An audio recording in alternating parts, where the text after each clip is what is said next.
Hujan turun tipis di kota Argania sore itu, membasahi kaca-kaca gedung perkantoran yang menjulang di pusat distrik bisnis.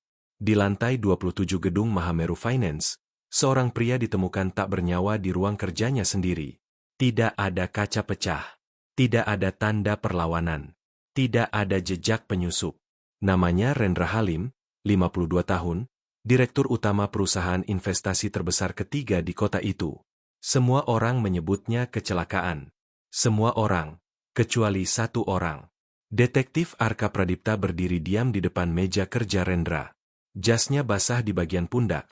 Rambutnya masih menyisakan tetesan air hujan. Ia tidak banyak bicara sejak tiba di lokasi. Tatapannya menyapu ruangan dengan tenang, seperti sedang membaca buku yang halamannya tak terlihat. Di ruangan itu sudah ada beberapa orang. Mira Halim, istri korban. Dimas Halim, putra tunggalnya yang baru pulang dari Singapura. Farhan Adiwijaya, CFO perusahaan sekaligus sahabat lama Rendra.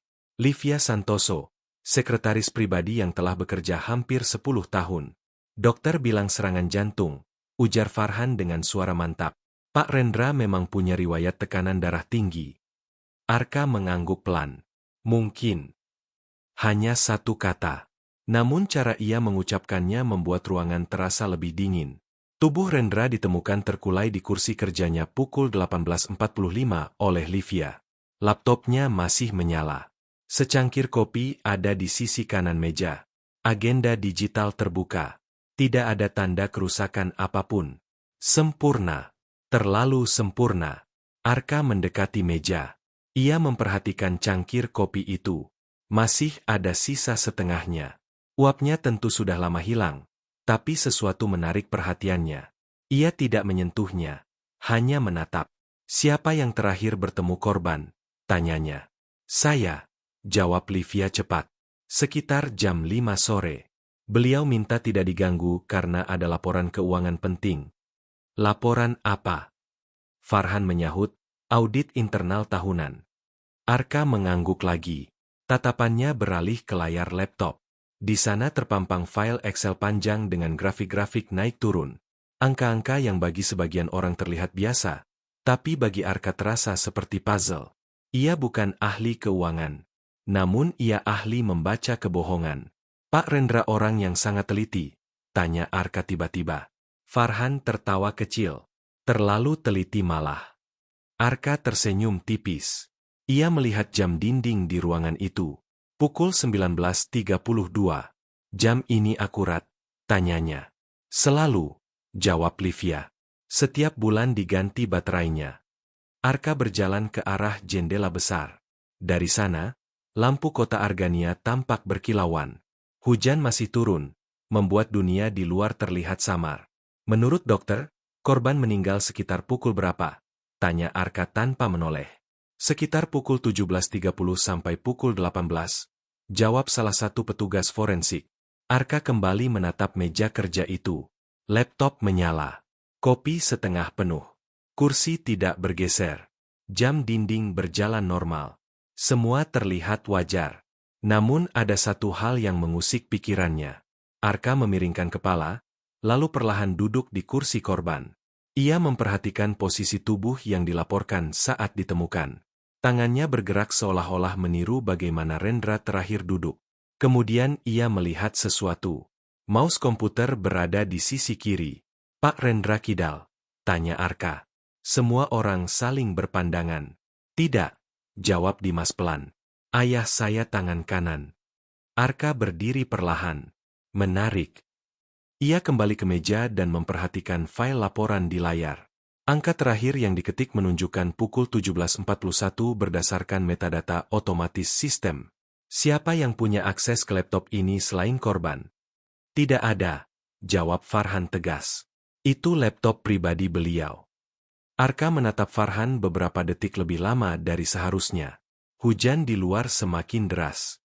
Saya ingin salinan laporan audit itu, ucap Arka akhirnya. Dan rekaman CCTV lantai ini dari pukul 15 sampai pukul 19.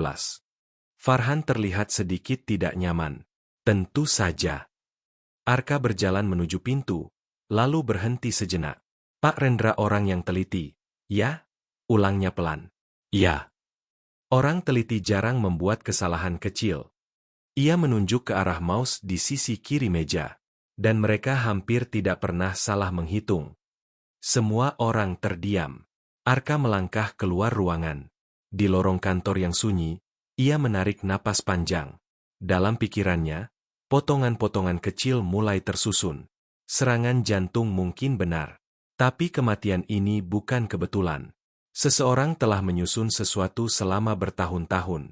Dan orang itu melakukan satu kesalahan kecil. Kesalahan perhitungan yang hampir tak terlihat.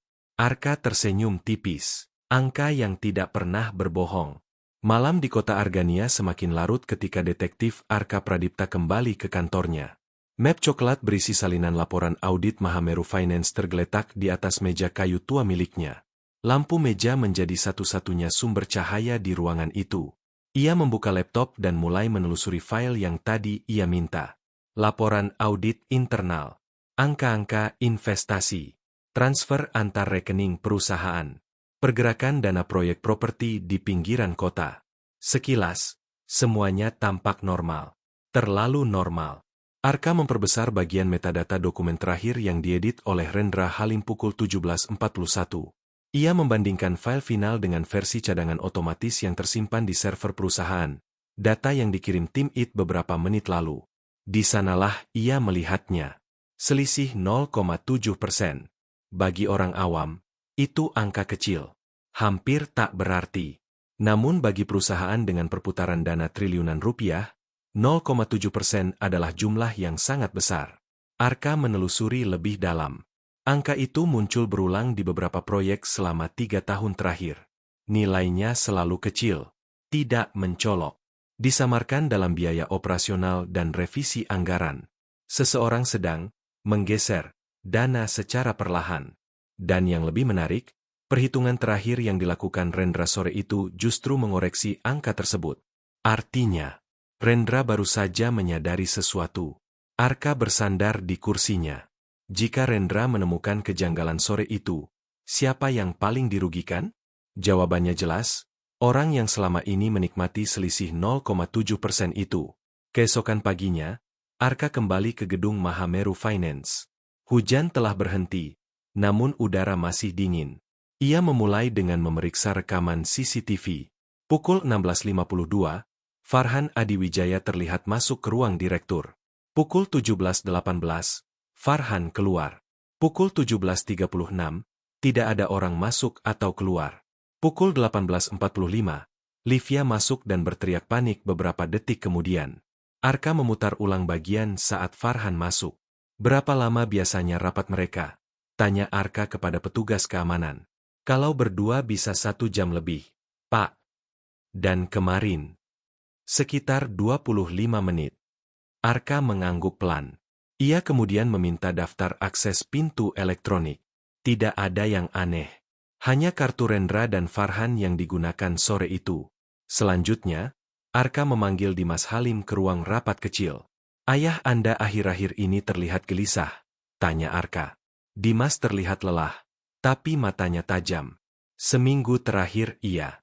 Beliau sempat bilang ada yang tidak beres di laporan keuangan. Beliau menyebut nama. Dimas ragu sejenak. Tidak. Tapi ayah bilang, orang itu sudah terlalu lama ia percayai. Arka mencatat kalimat itu dalam benaknya. Terlalu lama dipercaya. Selama bertahun-tahun. Siang itu, Arka akhirnya berbicara langsung dengan Farhan Adiwijaya di ruang kerjanya. Ruangan itu rapi. Rak penuh penghargaan. Sertifikat keuangan internasional terpajang di dinding. Pak Farhan, Arka membuka percakapan dengan tenang. Rendra menemukan selisih dalam audit kemarin sore. Ekspresi Farhan nyaris tak berubah. Audit selalu menemukan selisih kecil. Itu normal. Tidak selama 3 tahun berturut-turut dengan pola yang sama. Keheningan tipis menyelimuti ruangan. Farhan tersenyum tipis. Anda menuduh saya. Saya belum menuduh siapapun. Arka meletakkan 1 lembar kertas di meja Farhan. Grafik sederhana dengan garis merah yang menunjukkan pola 0,7% tersebut. Pak Rendra mengoreksi angka ini pukul 17.41.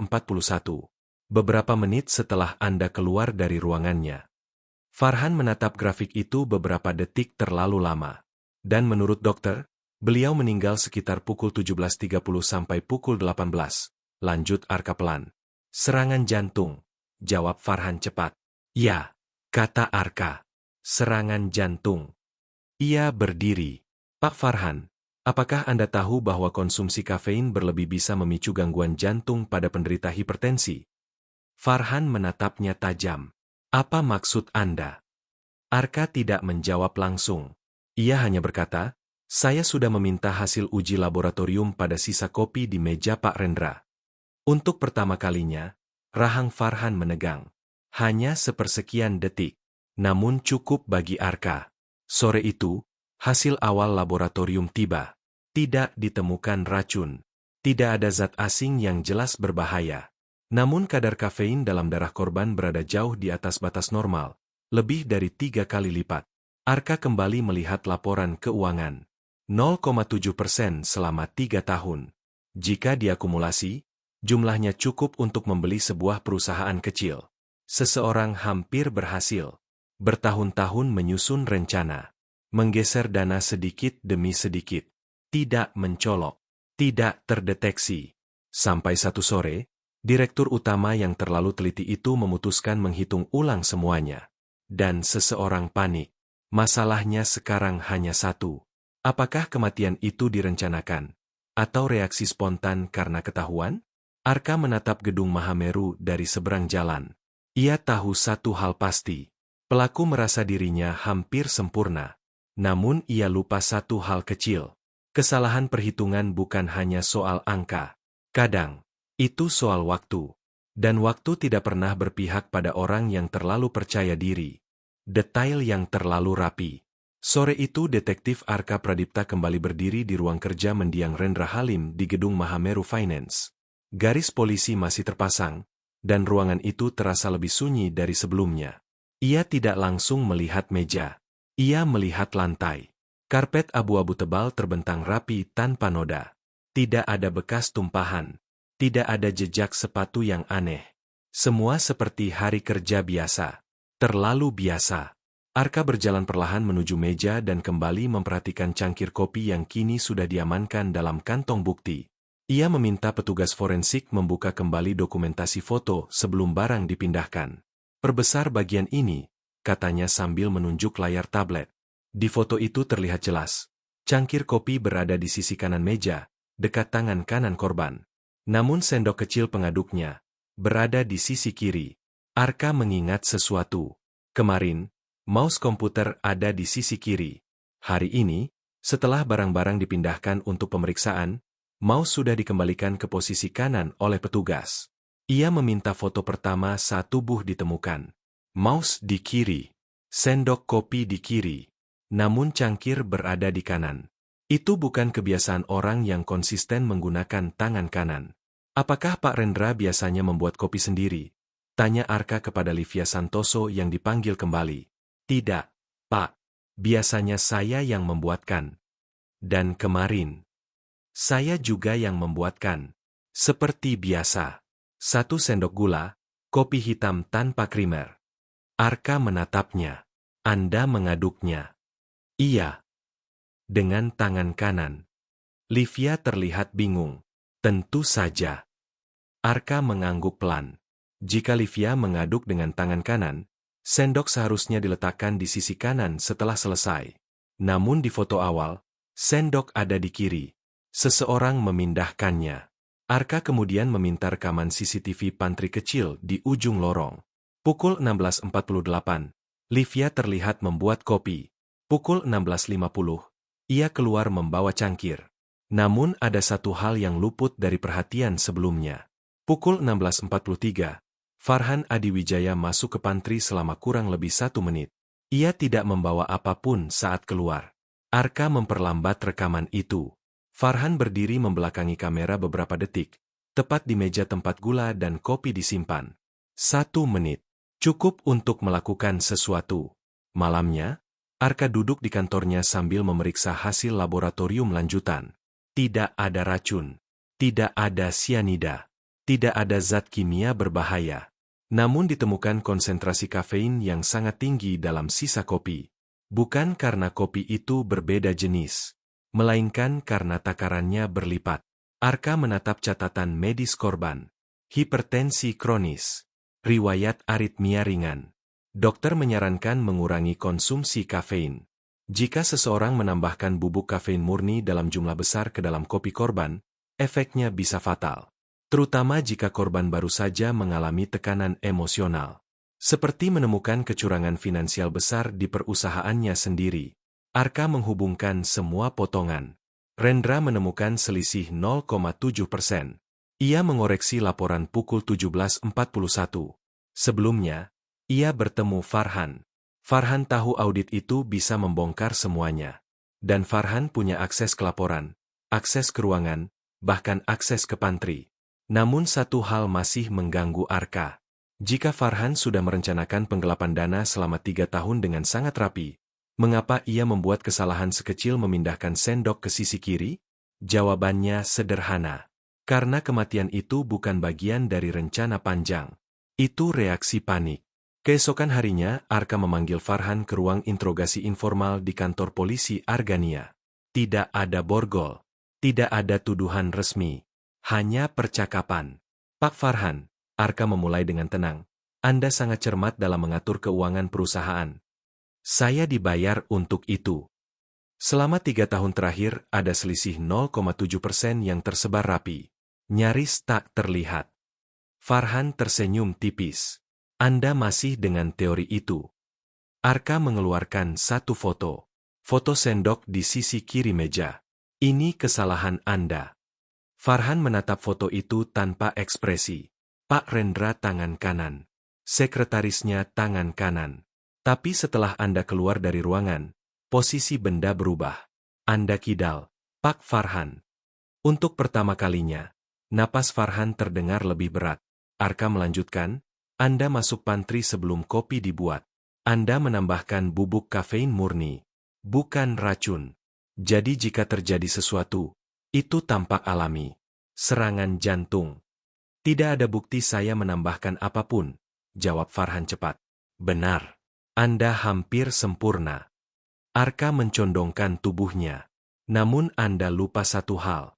Saat Anda panik dan kembali ke ruangan setelah beliau kolaps, Anda tanpa sadar memindahkan sendok itu ke sisi kiri. Kebiasaan refleks.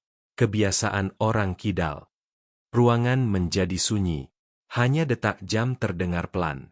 Satu kesalahan kecil, ujar Arka lirih, menghancurkan rencana yang Anda susun bertahun-tahun. Farhan tidak lagi tersenyum. Namun Arka tahu, ini belum selesai. Karena masih ada satu bagian yang harus ia buktikan. Aliran uangnya. Dan ketika angka-angka itu terbuka sepenuhnya, tidak akan ada lagi ruang untuk menyangkal. Permainan hampir berakhir. Dan pelaku mulai menyadari. Kesempurnaan yang ia banggakan runtuhannya karena detail sekecil sendok kopi. Jalur uang yang berbalik arah. Langit kota Argania tampak cerah pagi itu, kontras dengan situasi yang semakin menegang di gedung Mahameru Finance. Detektif Arka Pradipta berdiri di ruang rapat utama bersama tim audit forensik independen yang baru saja ia datangkan.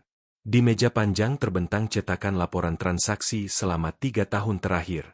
Jika sebelumnya selisih 0,7% hanya tampak seperti anomali kecil, kini angka-angka itu membentuk pola yang jelas. Dana operasional proyek properti, biaya konsultan luar negeri, pembayaran vendor teknologi. Semuanya memiliki satu titik temu, rekening perusahaan cangkang yang terdaftar atas nama firma investasi di luar negeri. Dan setelah ditelusuri lebih jauh, firma itu terhubung dengan satu nama, Farhan Adiwijaya. Bukan secara langsung. Terlalu ceroboh jika begitu. Melainkan melalui kepemilikan saham minoritas yang disamarkan lewat 2 perusahaan perantara. Rapi. Sangat rapi. Namun tidak cukup rapi untuk lolos dari audit menyeluruh. Totalnya hampir 90 miliar rupiah. Ujar salah satu auditor pelan. Arka tidak tampak terkejut. Ia sudah memperkirakan jumlahnya besar. Ia hanya berkata, dan itu baru yang terdeteksi. Sore itu, Arka meminta semua pihak utama hadir di ruang rapat. Mira Halim, Dimas Halim, Livia Santoso, Dan tentu saja Farhan Adiwijaya. Ruangan terasa lebih dingin dari biasanya. Arka berdiri di depan layar proyektor. Pak Rendra menemukan selisih kecil dalam laporan audit. Ia memulai dengan tenang. Selisih yang tersebar selama 3 tahun. Jumlahnya cukup kecil untuk tidak mencurigakan, namun cukup besar jika dikumpulkan. Grafik aliran dana muncul di layar. Garis demi garis bergerak menuju perusahaan cangkang di luar negeri. Perusahaan ini terhubung dengan 2 entitas lain.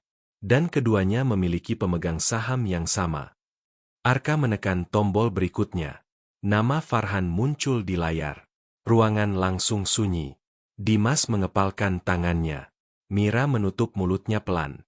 Livia terlihat pucat. Farhan tetap duduk tegak. Itu fitnah, katanya datar. Arka tidak terburu-buru. Pak Rendra menyadari pola ini kemarin sore. Ia mengoreksi laporan pukul 17.41. Itu berarti, jika audit eksternal berjalan minggu depan, semuanya akan terbongkar. Arka berjalan perlahan mendekati Farhan. Selama 3 tahun Anda membangun skema ini. Hati-hati. Bertahap. Tanpa celah. Ia berhenti. Namun Anda tidak pernah merencanakan kematian beliau. Mata Farhan sedikit menyipit.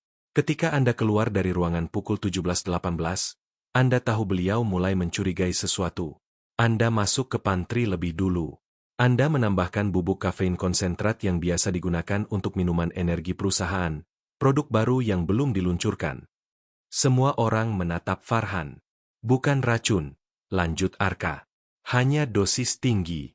Cukup untuk mempercepat kerja jantung seseorang dengan riwayat hipertensi, terutama dalam kondisi stres. Farhan berdiri. Tidak ada yang melihat saya menambahkan apapun. Benar, jawab Arka. Karena itu bukan pembunuhan berencana jangka panjang. Itu keputusan dalam hitungan menit. Arka mengeluarkan satu bukti terakhir. Catatan pembelian internal perusahaan untuk bahan uji coba minuman energi, mengandung kafein murni dalam bentuk bubuk. Pengambilan terakhir tercatat sehari sebelum kejadian, disetujui langsung oleh CFO. Farhan. Satu kesalahan perhitungan, ujar Arka pelan. Anda mengira kematian alami akan menutup semua jejak.